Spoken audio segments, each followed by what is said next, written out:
आंतरिक बल भाग 1 अध्याय 1 प्रेम और काम वासना। मनुष्य जीवन की इकाई कोशिका है। अच्छा या बुरा बल कोशिका में ही पैदा होता है। हर कोशिका में गुणसूत्र के 23 जोड़े होते हैं। प्रत्येक जोड़े में एक गुणसूत्र पिता का और एक गुणसूत्र माता का होता है। 22 जोड़े ऐसे होते हैं जिनमें काम वासना संबंधी कोई गुण नहीं होता। 23वां जोड़ा जो होता है उसमें काम वासना का बीज होता है। 22 जोड़े जो हैं उनसे स्थूल बल पैदा होता है जिससे हम कार्य करते हैं, रोटी बनाते हैं, कपड़े धोते हैं, बोझ उठाते हैं या और कोई भी दिमाग का काम करते हैं। 23वां जोड़ा हमारे में विपरीत लिंग की तरफ आकर्षण पैदा करता है। जब भाई बहन की तरफ देखते हैं तो जो 23वां जोड़ा है जो उसे पिता से मिला होता है उसमें सकारात्मकता चुंबकीय बल पैदा होता है जो बहनों को अपनी तरफ आकर्षित करने लगता है। करोड़ों कोशिकाओं में एक एक सूत्र यह बल पैदा करता है जो कि मिलकर बहुत शक्तिशाली चुंबक बन जाता है, जिसके परिणाम स्वरूप मनुष्य दिन रात इसी खिंचाव से पीड़ित रहता है। इसी तरह जब बहन भाइयों को देखती है तो 23वां जोड़ा होता है जो सूत्र उन्हें माता से मिला होता है। उसमें नकारात्मक चुंबकीय बल उत्पन्न होता है जो भाइयों को अपनी तरफ खींचता है। करोड़ों कोशिकाओं का बल मिलकर बहुत शक्तिशाली चुंबक बन जाता है, जिसके कारण बहनें दिन रात इसी खिंचाव से पीड़ित रहती हैं। यही काम वासना व अपवित्रता का कारण बनता है। कई व्यक्तियों में यह 23वां जोड़ा होता ही नहीं।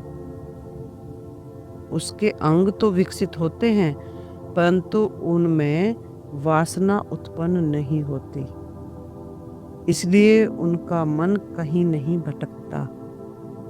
ऐसे मनुष्य महामानव होते हैं जो संसार में अद्भुत कार्य करते हैं। कई मनुष्यों में 22 जोड़े की बजाय 21 जोड़े ही होते हैं जो कार्य के लिए बल पैदा करते हैं। उसमें 22वां 23वां जोड़ा आकर्षण वासना का कार्य करता है। ऐसे लोग लंपट, महाक्रोधी, महाकमीना, महाअहंकारी होते हैं। वे जहां भी जाएंगे आफतें ही खड़ी करेंगे।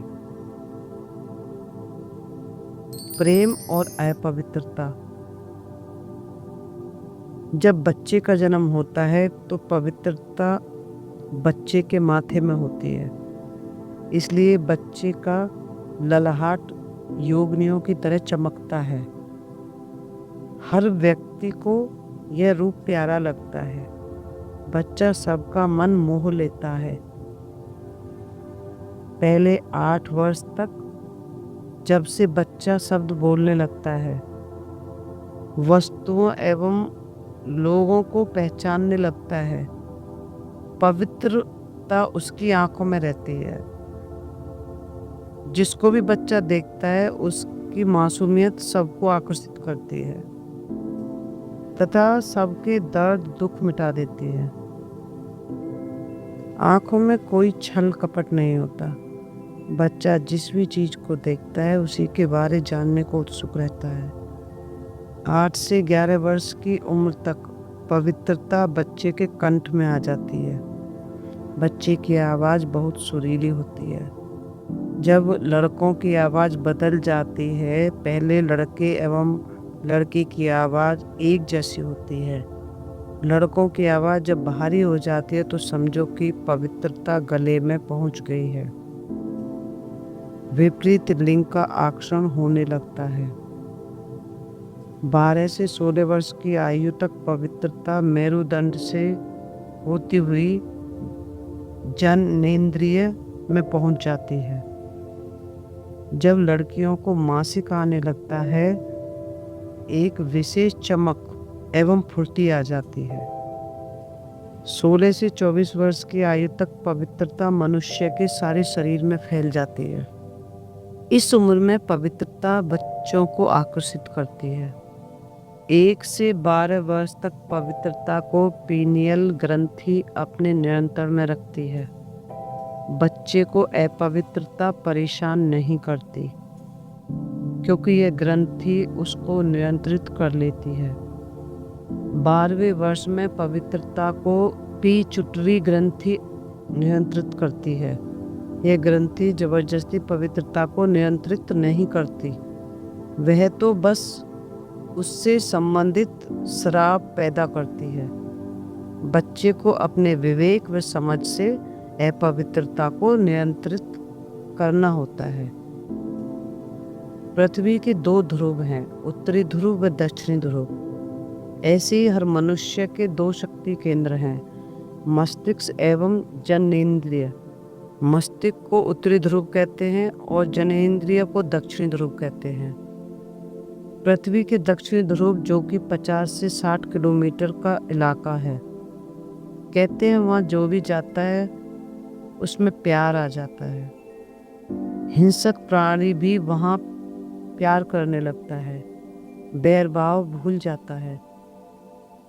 ऐसा इसलिए होता है कि वहाँ से धरती में से प्यार की तरंगें निकलती हैं।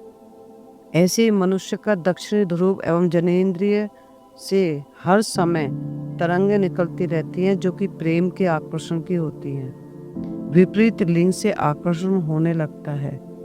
आज लगभग सारा संसार ही इस प्यार के कारण ही अपवित्रता की ओर आकर्षित होकर भटक रहा है। ये ऊर्जा मेरुदंड के सबसे नीचे वाले मनके में नियंत्रित होती है। शरीर की सारी कोशिकाएं आकर्षण संबंधित शक्ति यहाँ पहुँचा देती है। इसलिए जो व्यक्ति जितना ज़्यादा अपवित्रता के बारे में सोचता है, उतना ही ज़्यादा वह मूल आधार चक्र के द्वारा कर्म इंद्रिय में खिंचाव महसूस करता है। इसी चक्र में कुंडलिनी शक्ति भी रहती है।